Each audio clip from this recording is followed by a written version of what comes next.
Hello everyone, कैसे हैं आप सभी। I hope you all are fine. दोस्तों, आर एस प्री का जो सिलेबस है उसके मैथ्स के पोर्शन में दो टॉपिक्स ऐसे हैं जो कि सामान्य विद्यार्थी कर नहीं पा रहे हैं।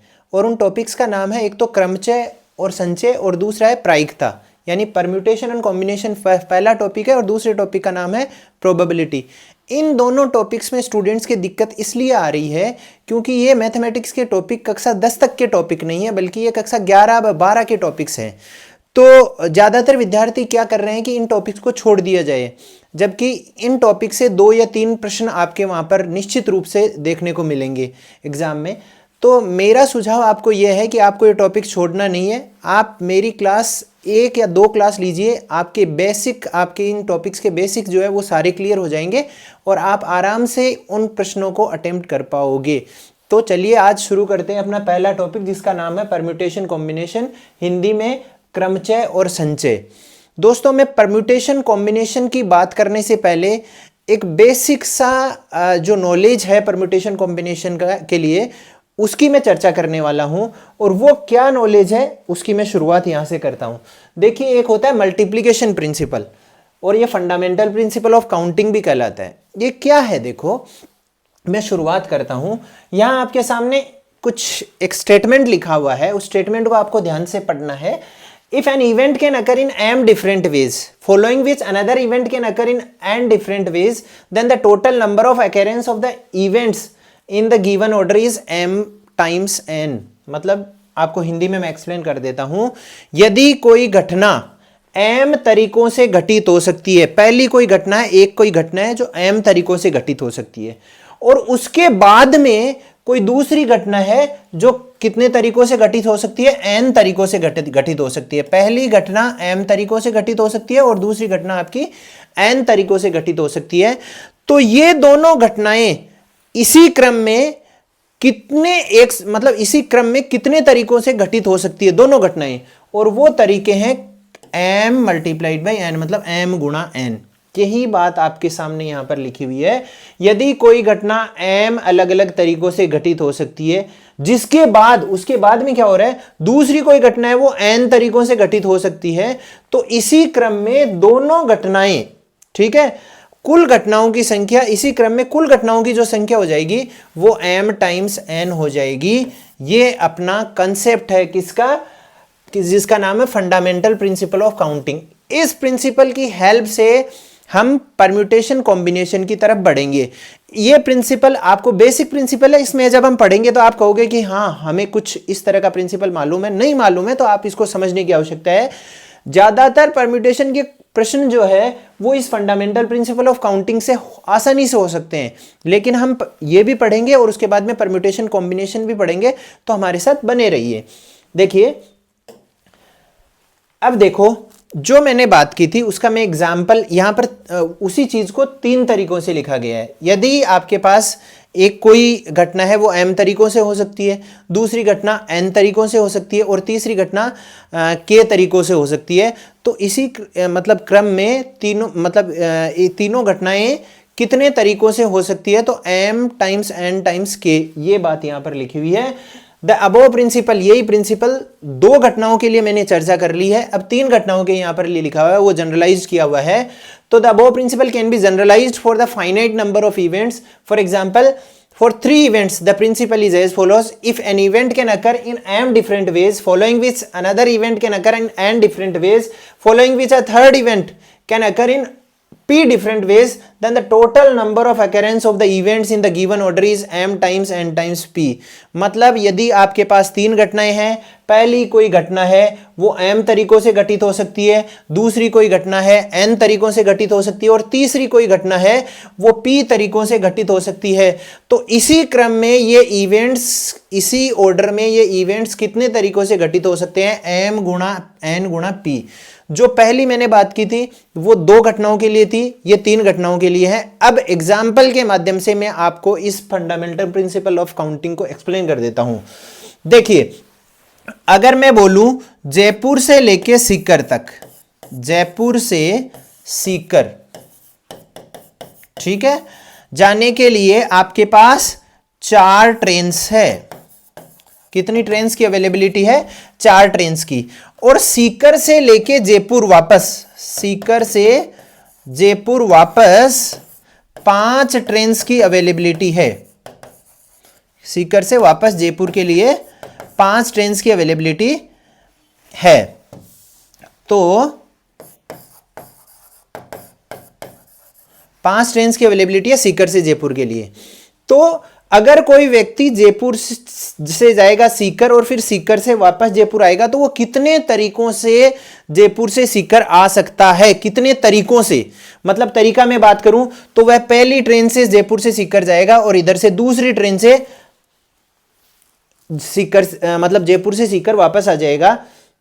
ठीक है, जयपुर से सीकर जाएगा फिर सीकर से जयपुर वापस आ जाएगा। ठीक है, फिर मैं बोलूं जैसे इनका नाम मैं एक से दे दूं, जैसे ट्रेन 1 है, ट्रेन 2 है, ट्रेन 3 है, ट्रेन 4 है। ये 4 ऑप्शन है जयपुर से सीकर जाने के लिए।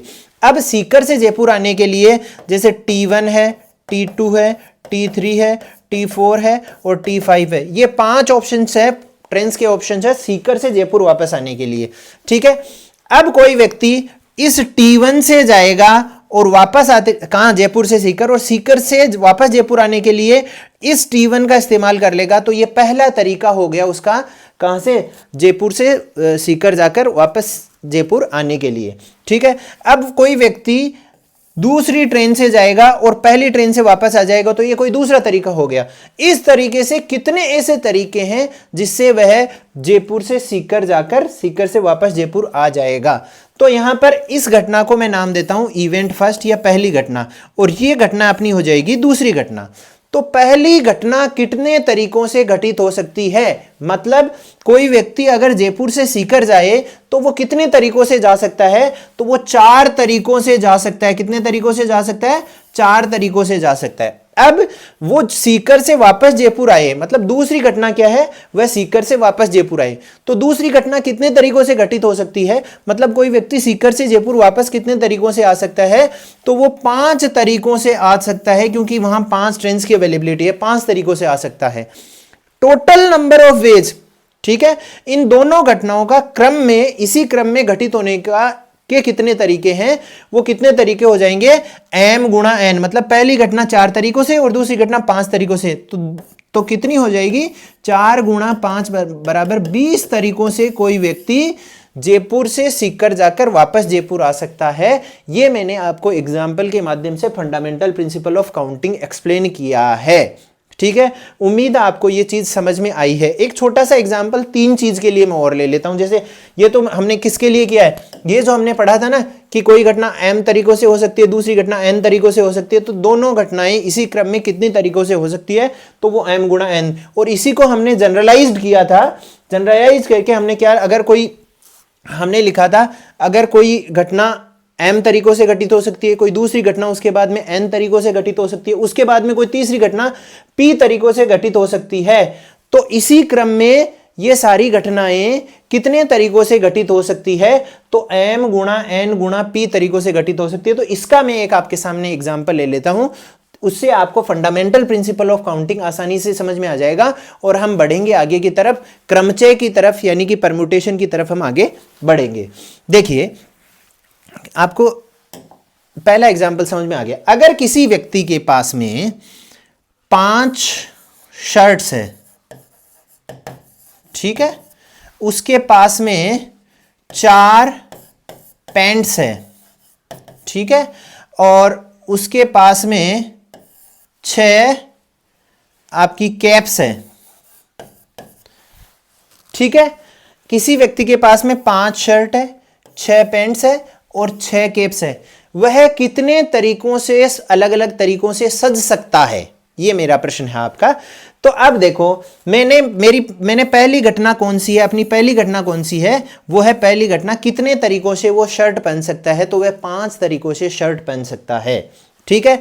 दूसरी घटना अपनी है वो कितने तरीकों से पैंट पहन सकता है, तो वह 4 तरीकों से पैंट पहन सकता है। और तीसरी घटना अपने पास में क्या है? वह कितनी तरीकों से कैप्स पहन सकता है, तो वह 6 तरीकों से कैप्स पहन सकता है। तो अब अपना प्रश्न क्या है? वह कितने तरीकों से सज सकता है, मतलब वह कितने तरीकों से अलग अलग शर्ट, पैंट और कैप पहन सकता है। तो वो तरीका क्या हो जाएगा, number of ways he can wear a shirt, a pant and a cap. ठीक है, कितने तरीकों से वह एक शर्ट, एक पेंट और एक केप पहन के सज सकता है, ये अपना प्रश्न है। तो उसका क्या हो जाएगा, इस प्रिंसिपल के अकॉर्डिंग m गुणा n गुणा p, ये अपना प्रिंसिपल के अकॉर्डिंग कहता है। तो m की वैल्यू अपना पास 5, n की वैल्यू 4 और p की वैल्यू है 6।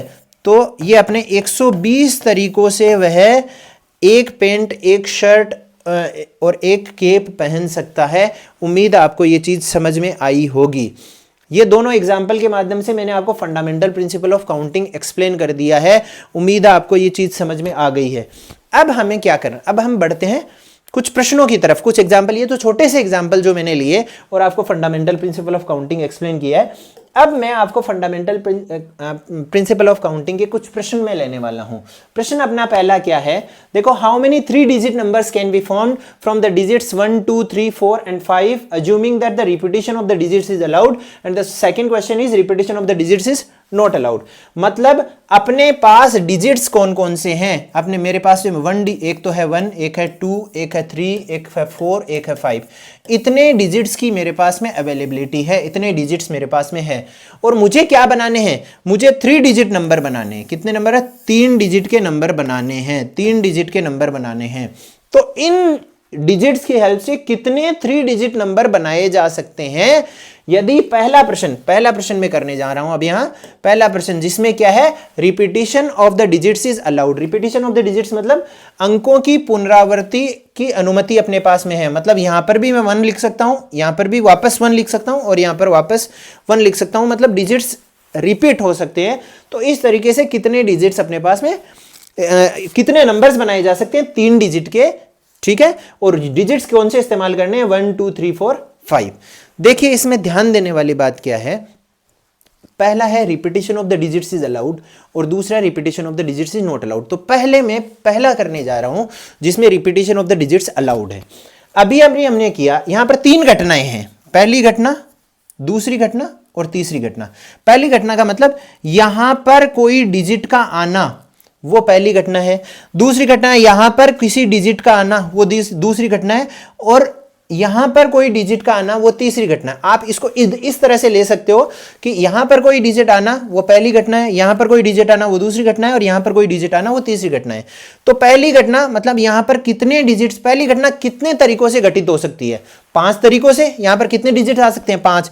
तो पहली घटना 5 तरीकों से घटित हो सकती है। दूसरी घटना कितने तरीकों से घटित हो सकती है, वो भी 5 तरीकों से घटित हो सकती है। क्यों, क्योंकि अपने पास repetition of the digits allowed है। डिजिट्स को हम रिपीट कर सकते हैं, इसलिए यहां पर मैंने कोई सा भी डिजिट लिया वो वापस यहां पर लिख सकता हूं, तो डिजिट रिपीट हो सकता है। इसलिए ये घटना भी 5 तरीकों से घटित हो सकती है। और तीसरी घटना कितने तरीकों से घटित हो सकती है, वो भी 5 तरीकों से घटित हो सकती है।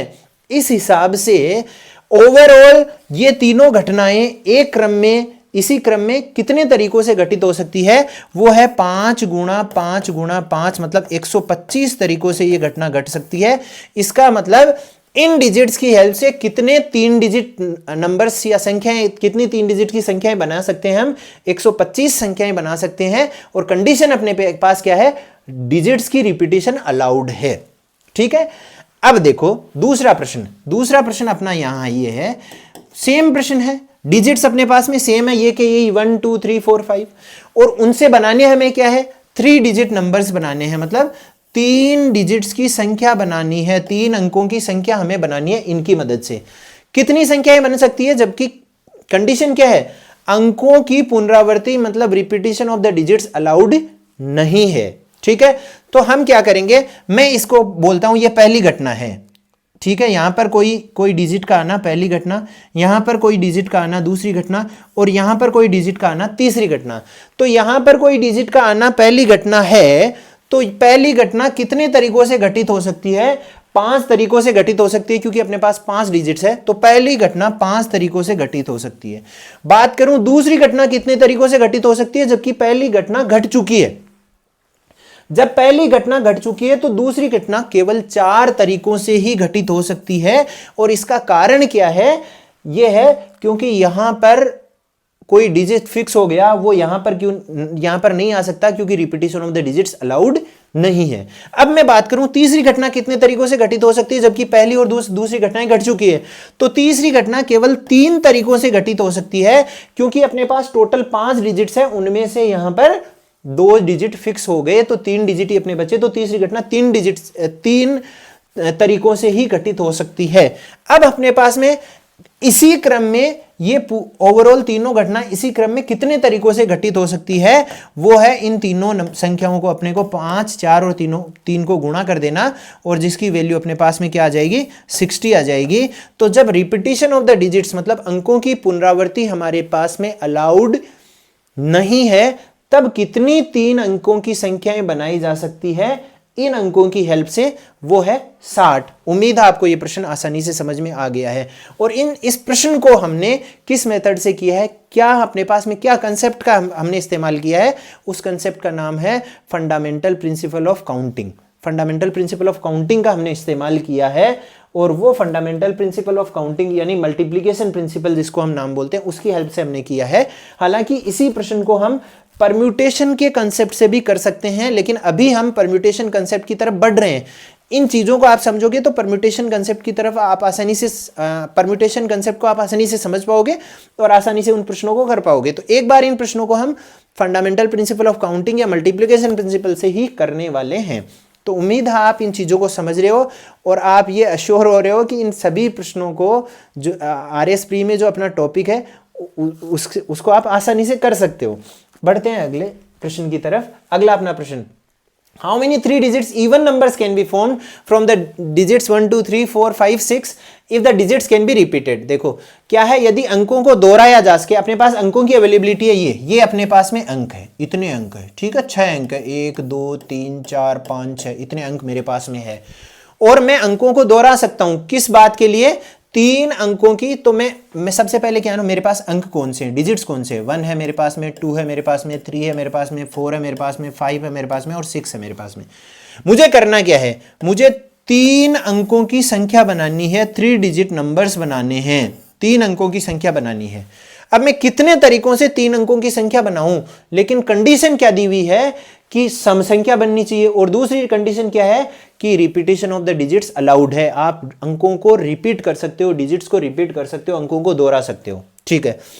तो आप देखो यहां पर जो अंक आएगा, जैसे मैं 3 अंकों की कोई संख्या लिख देता हूं, 2 3 4 234, ठीक है। इसको बोलते हैं इकाई का अंक, इसको बोलते हैं दहाई का अंक, और इसको बोलते हैं सैकड़ा का अंक, मतलब 100 का अंक, ठीक है। तो अब मैं बात करूं, कोई भी संख्या सम संख्या या इवन नंबर तब होती है जब यहां पर कोई सम संख्या हो, ठीक है। तो उस सम संख्या को ये इन डिजिट्स की हेल्प से सम संख्या तब बनेगी जब अपना पहला केस, मैं केस फर्स्ट बना लेता हूं, केस फर्स्ट जब यहां पर 2 हो, केस सेकंड, केस फर्स्ट बना दिया, और केस सेकंड में यहां लिख देता हूं, केस सेकंड सम संख्या कब बनेगी, जब यहां इकाई का अंक क्या होगा, 4 होगा। और केस थर्ड अपना है, केस थर्ड अपना है जब इकाई का अंक अपने पास में क्या होगा, इकाई का अंक 6 होगा, तब सम संख्या बन सकती है। तो जब 2 यहां पर है, तो इन अंकों की मदद से कितने 3 डिजिट के नंबर्स, मतलब कितने 3 डिजिट्स के नंबर्स, मतलब कितने 3 अंकों की संख्याएं बनाई जा सकती है जब 2 यहां पर फिक्स कर दिया गया। ये तो फिक्स हो गया 2। तो अब बात रही अब कितने अंक है अपने पास में। देखिए अब अपने को क्या करना है, पहली घटना, ये घटना तो घटित हो चुकी है, इसको तो हम चर्चा ही नहीं करेंगे, तो फिक्स हो गई, एक तरीकों से ही घटित हो सकती है जब यहां पर 2 है। यहां पर कितने अंक आ सकते हैं, 5 अंक, 1 2 3 4 6 अंक आ सकते हैं, ठीक है। तो 6 तरीकों से ये घटना घट सकती है, पहली ये घटना। और ये घटना कितने तरीके से घटी, ये भी 6 तरीकों से घट सकती है, क्योंकि अंकों की पुनरावृत्ति अलाउड है, ठीक है। इस तरीके से 36 तरीके से ये घटना घट सकती है। या फिर अब मैं बोल सकता हूं 2 जब इकाई के अंक पर हो तब इन अंकों की हेल्प से, और कंडीशन क्या है, अंकों की पुनरावृत्ति हो सकती है, तो 36 अंक संख्याएं बन सकती है। इसी प्रकार से यहां पर 4 को फिक्स कर दिया गया है, यहां पर 4 को फिक्स कर दिया गया, अपने को 2 डिजिट नंबर बनाने हैं, 4 तो फिक्स हो चुका, तो 6 तरीकों से, और यहां पर भी 6 तरीकों से, तो इसका मतलब 36 ही यहां पर जब 4 इकाई के अंक पे हो तब 36 अपने पास बन सकते हैं, और यहां पर भी 6 गुणा 6 मतलब 36 संख्याएं जब 6 इकाई के अंक पे हो तब बन सकती है। तो अब देखो ओवरऑल 36 प्लस 36 प्लस 36 आपके कितने हो जाएंगे, 138 आपके हो गए। 138 आपके क्या हो गई, संख्याएं हो गई टोटल, जो कि बनाई जा सकती है इन अंकों की मदद से। और कौन सी संख्याएं बन सकती है, सम संख्याएं बनेगी। और कंडीशन क्या है, जब अंकों को दोहराया जा सकता है, repetition of the digits allowed है, repetition of the digits allowed है।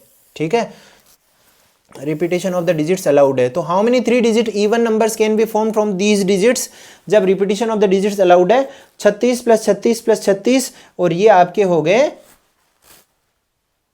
36 नो सॉरी यहां पर मैंने 18 और 1 यहां पर, और 9 और 1 10, 108 बनाए जा सकते हैं। 108 ऐसी संख्याएं बन सकती है।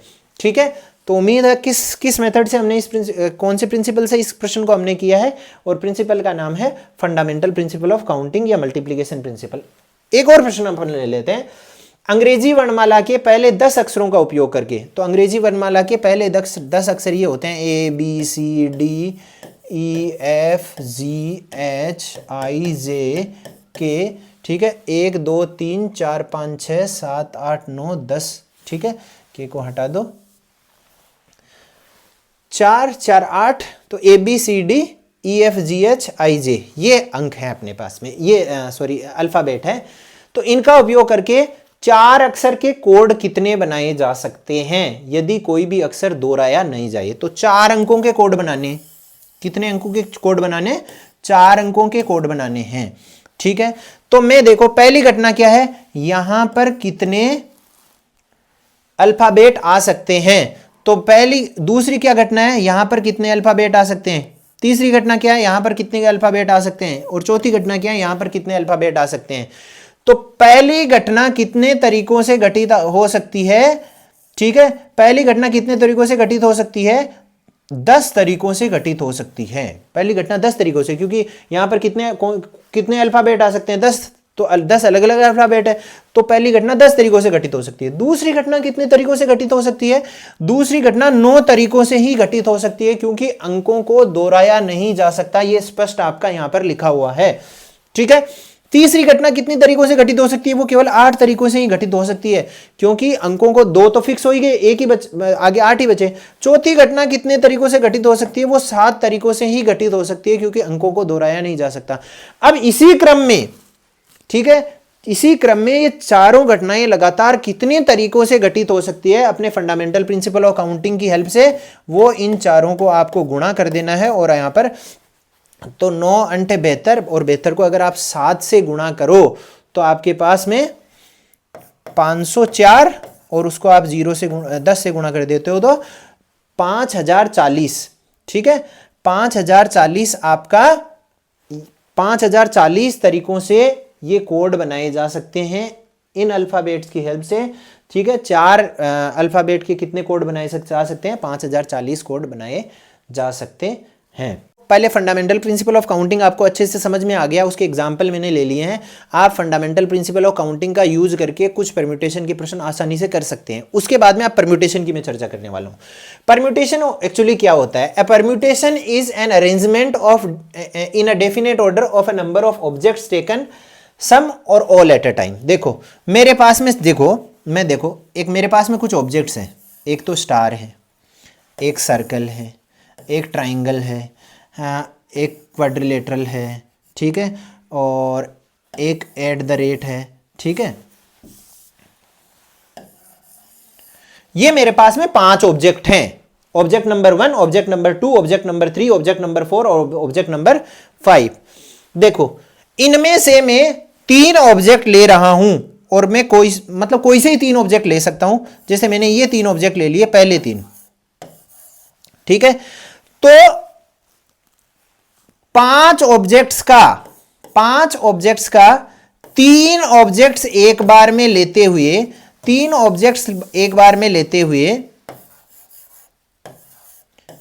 लेते हुए ये एक परम्यूटेशन है। ठीक है, कहने का मतलब अपने पास कुछ चीजें हैं, ऑब्जेक्ट्स का मतलब चीजें होती है, कोई चीजें होती है, उनको किसी तरीके से उनको जचाएं, उनका अरेंजमेंट करें, उनकी व्यवस्था करें, उसी को परम्यूटेशन बोलते हैं। एक बार मैं कुछ न लेकर उन सारे की बात करूं, ऑल एट अ टाइम ले रहा हूं, मतलब ऑल 5 ही है मेरे पास में और पांचों को एक बार में ले रहा हूं, ठीक है, तो ये इनको एक क्रम में जचाया गया है, ठीक है, ये एक परम्यूटेशन हो गया। अब इस परम्यूटेशन का नाम मैंने परम्यूटेशन नंबर 1 दे दिया। अब कोई बात करिए इनका दूसरा परम्यूटेशन क्या हो सकता है, तो मैं सर्कल को इधर ले लेता हूं और स्टार को यहां ले लेता हूं, फिर ट्राइंगल, फिर क्वाड्रिलेटरल और फिर एट द रेट, ये एक दूसरा परम्यूटेशन हो गया। कोई बोले एक तीसरा और परम्यूटेशन मुझे दिखाओ, तो परम्यूटेशन मतलब जचाना, किस तरीके से जचा सकते हैं। तो तीसरा परम्यूटेशन अपने पास में क्या है कि मैं देखो स्टार यहीं रख लेता हूं, सर्कल यहीं रख लेता हूं और फिर इस क्वाड्रिलेटरल को यहां, ट्रायंगल को यहां, फिर एट द रेट कर देता हूं। ये एक नया परम्यूटेशन हो गया, उनको अलग तरीके से हमने इनका अरेंजमेंट कर दिया।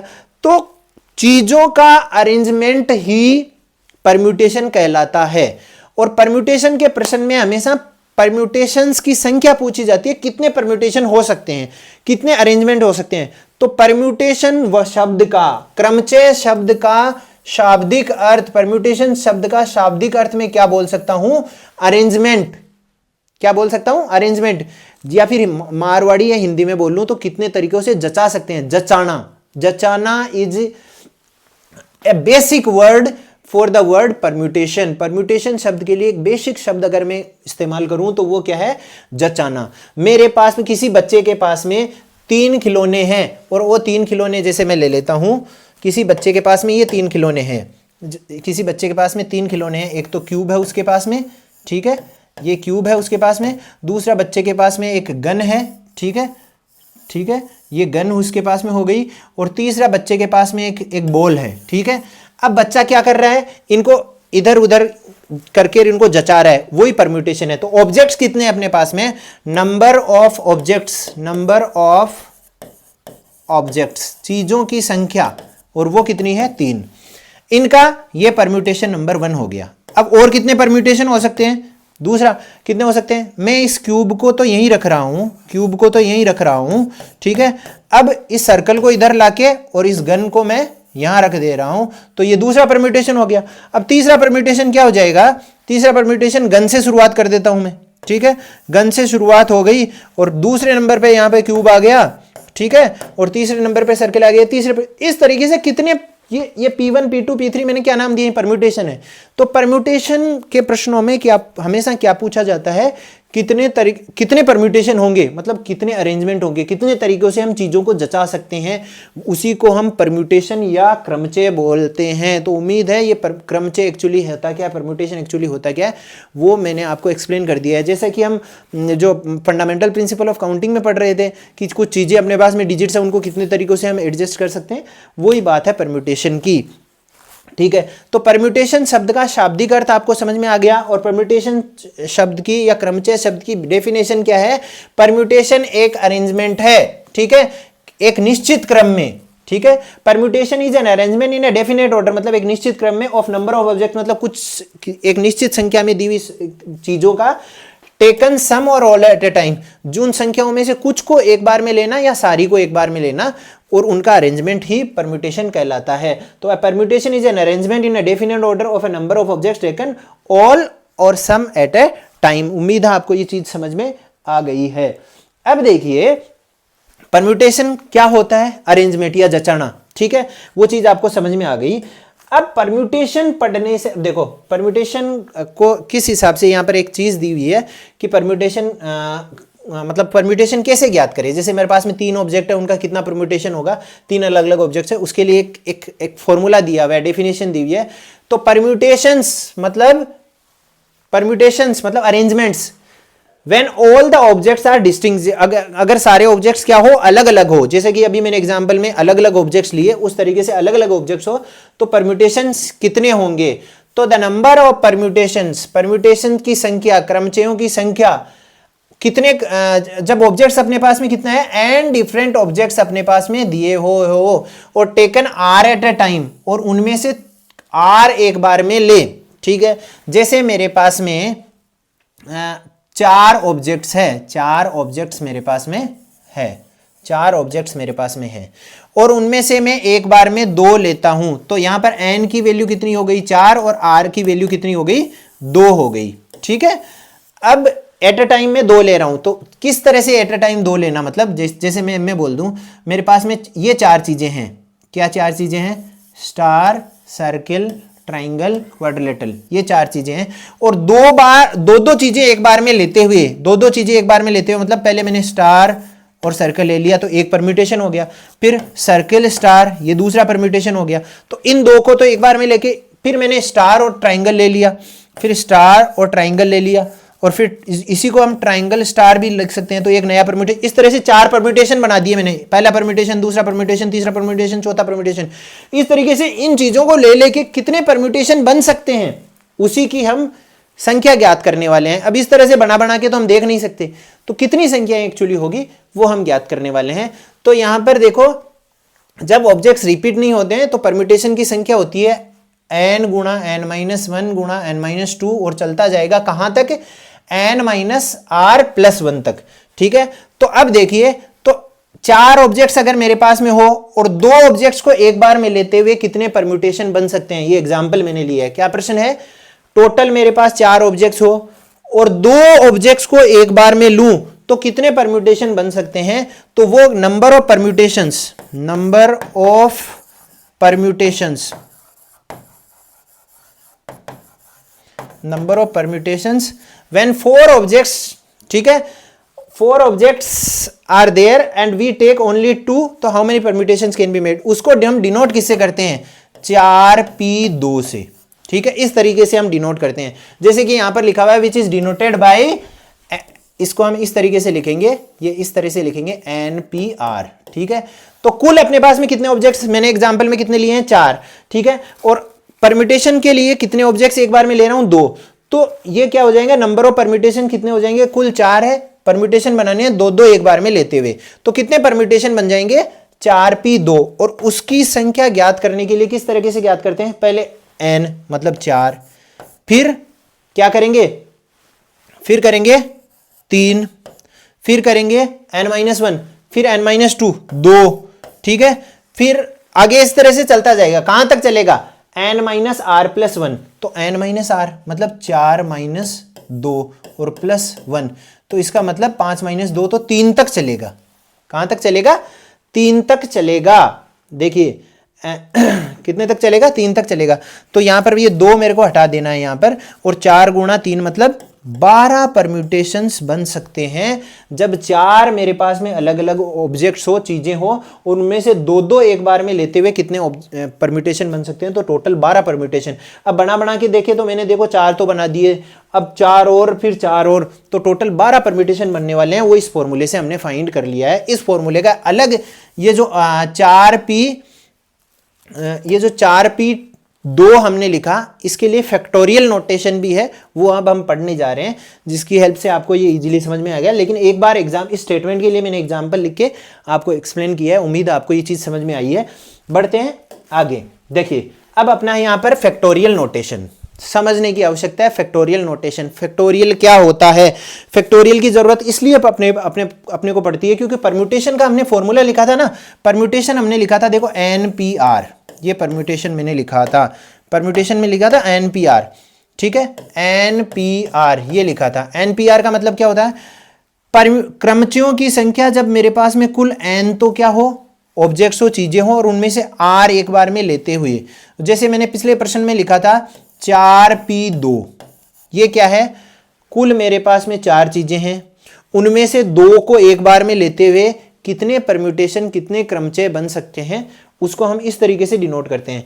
और इसका एक फॉर्मूला होता है, उसका फॉर्मूला क्या होता है, n factorial upon n-r factorial. अब ये फॉर्मूला तब ही सीख पाएंगे जब फैक्टोरियल का हमें पता हो, तो इसीलिए मैं आपको क्या सिखाने वाला हूं, फैक्टोरियल नोटेशन सिखाने वाला हूं। फैक्टोरियल एक्चुअली होता क्या है, तो फैक्टोरियल सीखिए, फैक्टोरियल एक्चुअली क्या होता है। फैक्टोरियल देखिए, n फैक्टोरियल में आपको एक्सप्लेन कर देता हूं। n फैक्टोरियल n क्या है? एक संख्या है। और कौन सी संख्या है? एक आप होल नंबर बोल सकते हो या नेचुरल नंबर, प्राकृत संख्या या पूर्ण संख्या बोल सकते हो। तो प्राकृत जनरली अपन लेते हैं, तो कोई भी प्राकृत संख्या आप ले लो, और जैसे मैंने 5 ले ली, तो 5 फैक्टोरियल। 5 फैक्टोरियल क्या होगा? 5 से गुणा करना शुरू करेंगे और कहां तक चलते चलते गुणा करते हुए आएंगे? 1 तक आ जाएंगे। तो 5 गुणा 4 गुणा 3 गुणा 2 गुणा 1, इसी को हम 5 फैक्टोरियल कहते हैं। तो n फैक्टोरियल क्या हो जाएगा? n गुणा n माइनस 1 गुणा n माइनस 2 गुणा, और चलते चलते कहां तक आ जाएंगे अपन? 2 गुणा 1 तक पहुंच जाएंगे। यही फैक्टोरियल नोटेशन है। आपको इजीली मैंने बिना टाइम वेस्ट किए हुए एक्सप्लेन कर दिया है कि फैक्टोरियल नोटेशन एक्चुअली होता क्या है। तो फैक्टोरियल नोटेशन, फैक्टोरियल मतलब किसका होता है? एक नेचुरल नंबर का होता है। तो नेचुरल नंबर जैसे 5 ले लिया, तो 5 से गुणा करते हुए शुरू कर देंगे, कम करते करते कहां तक पहुंच जाएंगे? 1 तक पहुंच जाएंगे। जैसे मैं आपको पूछूं कि 8 फैक्टोरियल क्या होता है, ठीक है? 8 फैक्टोरियल हो जाएगा 8 गुणा 7 into 6 into 5 into 4 into 3 into 2 into 1, ये ही 8 फैक्टोरियल की वैल्यू है। तो फैक्टोरियल नोटेशन समझ में आ गया आसानी से, फैक्टोरियल नोटेशन क्या होता है। अब फैक्टोरियल नोटेशन आसानी से समझने के बाद में परम्यूटेशन यानी कि क्रमचय का फॉर्मूला, क्रमचय का फॉर्मूला क्या होता है? N P r is equal to n factorial upon n minus r factorial. ये फॉर्मूला आपको याद रखना है। इस फॉर्मूले के हेल्प से हमें क्रमचयों की संख्या ज्ञात कर सकते हैं, परम्यूटेशंस का नंबर ज्ञात कर सकते हैं। एक प्रश्न एक छोटा सा मैं ले लेता हूं, और प्रश्न अपना क्या है, देखिए, यदि कोई अंक दोहराया नहीं गया हो तो 1 से 9 तक के अंकों का उपयोग करते हुए कितनी 3 अंकों की संख्याएं बनाई जा सकती है।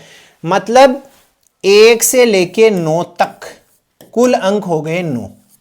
तो अपने पास में चीजें कितनी है? कुल कितनी चीजें हैं? 9 चीजें हैं। मतलब n की वैल्यू अपने पास में 9 आ गई, ठीक है।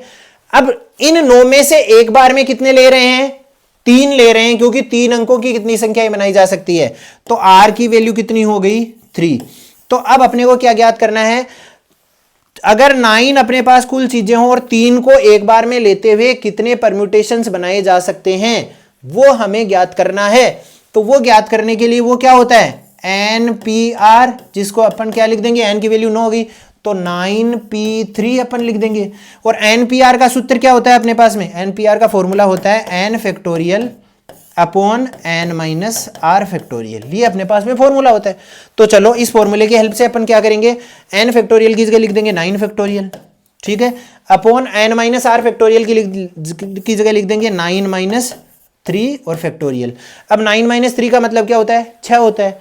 तो अपने पास में क्या आ गया? 9 फैक्टोरियल अपॉन 6 फैक्टोरियल हो गया। अब इसको आप क्या लिख सकते हो?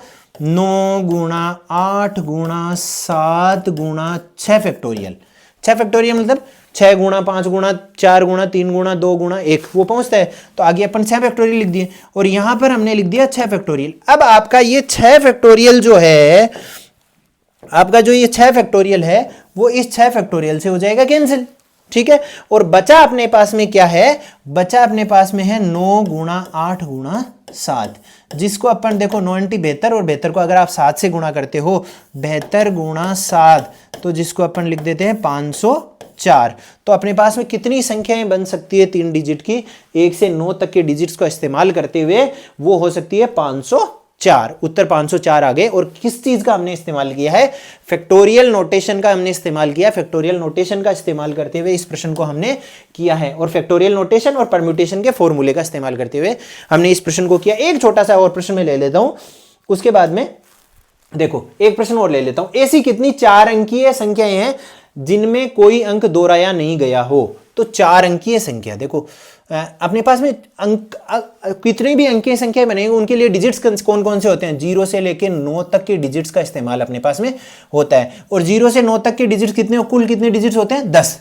तो अब मुझे बनाने क्या है? 4 अंकों की संख्या बनानी है। 4 अंकों की संख्या बनानी है, 1 2 3 4 अंकों की संख्या बनानी है, ठीक है।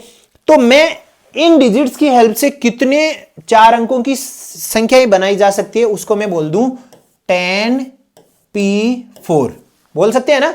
मतलब 10 चीजों का 4 एक बार में लेते हुए कितने परम्यूटेशन हो जाएंगे, कितने क्रमचय हो जाएंगे वो। लेकिन जब हम ये लेते हैं तब तो 0 यहां पर भी आता है, ठीक है, तो जीरो यहां पर अगर आ गया, पहला मतलब इस जगह जीरो आ गया तो 3 डिजिट का ही नंबर बनेगा, तो कुछ हमें ऐसा करना पड़ेगा। तो ये कुल हो गए, इन कुल में से मैं घटा दूंगा क्या, जब जीरो यहां पर हो। तो जब जीरो यहां पर हो तब कितने बनाई जा सकते हैं, तो जीरो तो हो गया फिक्स, जीरो फिक्स हो गया यहां पर। अब अपने पास में कितने बचे यहां पर, यहां बचे अपने पास में डिजिट्स बच गए 9, और 9 को 9 डिजिट्स का 9 डिजिट्स की हेल्प से 3 अंकों के कितने बनाए जा सकते हैं, 3 अंकों की कितनी संख्या बना सकती है, वो हो जाएगा 9p3। तो अगर हम 10p4 में से 9p3 घटा दें तो अपने पास में क्या आ जाएंगे, 4 डिजिट नंबर आ जाएंगे 0 से 9 तक के डिजिट्स का इस्तेमाल करते हुए।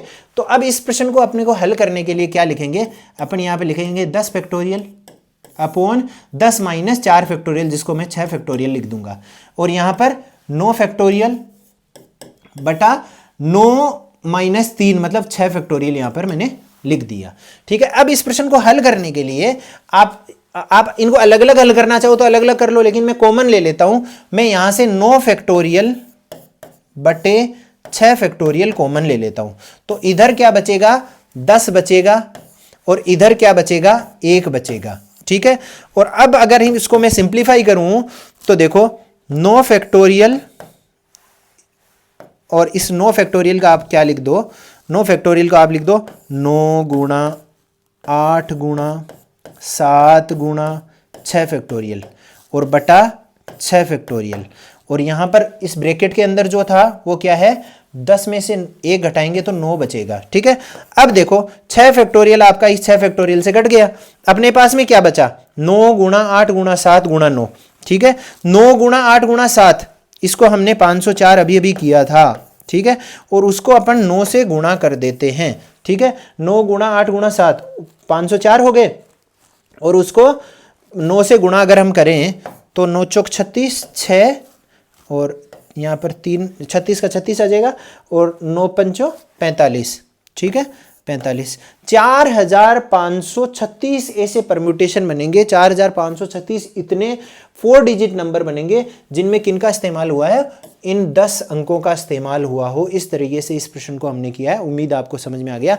परम्यूटेशन को हमने अभी शुरुआत ही की है, अगली क्लास में हम परम्यूटेशन और पढ़ेंगे, और उसके बाद में कॉम्बिनेशन भी पढ़ेंगे। मतलब क्रमचय हमने क्रमचय की शुरुआत कर दी है, अगली क्लास में हम क्रमचय को और पढ़ेंगे, और उसके बाद में संचय भी पढ़ेंगे, मतलब कॉम्बिनेशन भी पढ़ेंगे। तो जुड़े रहिए हमारे साथ में, एक या मैक्सिमम 2 क्लास आपकी ऐसी होगी, उसकी हेल्प से आप सारा परम्यूटेशन कॉम्बिनेशन का कंसेप्ट क्लियर कर पाओगे। हमारे साथ जुड़े रहिए। उसके बाद में प्रोबेबिलिटी भी इनकी हेल्प से ही करेंगे, परम्यूटेशन और कॉम्बिनेशन की हेल्प से ही प्रोबेबिलिटी होती है। तो जब तक आप ये नहीं पढ़ोगे तब तक वो नहीं कर पाओगे। 1 महीना अपने पास में बचा हुआ है आरएस प्री के लिए, और ये 2 या 3 क्लासेज ऐसी रहेगी जिनकी हेल्प से आप आरएस प्री के 3 या 4 प्रश्न आसानी से कर पाओगे। तो कीप वॉचिंग, जुड़े रहिए हमारे साथ में। अगर आपने चैनल सब्सक्राइब नहीं किया है तो please subscribe. Thank you very much.